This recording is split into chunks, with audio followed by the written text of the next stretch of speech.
Apposto shagitu shashe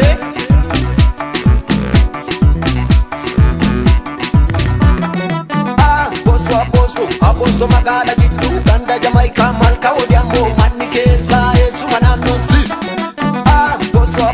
Apposto magala giddu ganda Jamaica malka odiammo manni keessa esuma naannoti Galgala otume wajjin galla Galgala si bilbila Galgala otume wajjin galla Galgala si bilbila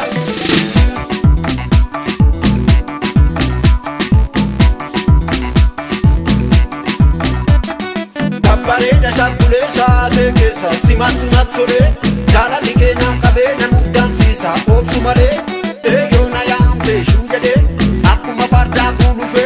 shallalee dhufaa goofaree filee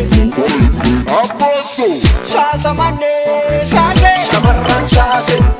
shaasa mannee shaase shakkule shaase shaasa mannee shaase shamarran shaase shaasa mannee shaase shakkule shaase Shamarran shaase shakkule shaase shamarran shaase shakkule shaase shamarran shaase shakkule shaase shamarran shaase shakkule shaase Tutte jettee galta jaalala sii kenna maal gargaarta Apposto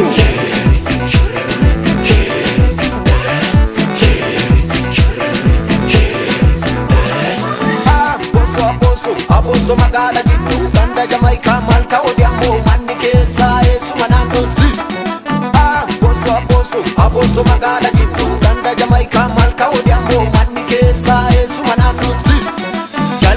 Galgala otume wajjin galla Galgala si bilbila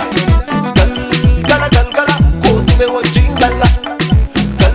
Galgala si bilbila Shaasa mannee shaase shamarran shaase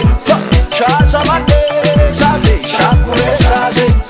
shaasa mannee shaase shamarran shaase shaasa mannee shaase shakkule shaase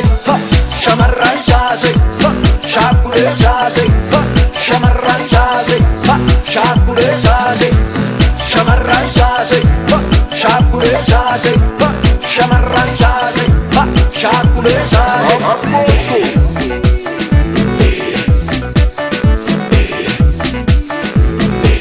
Sochosme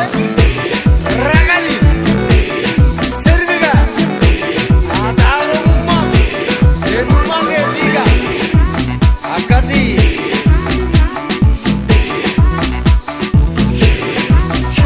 Apposto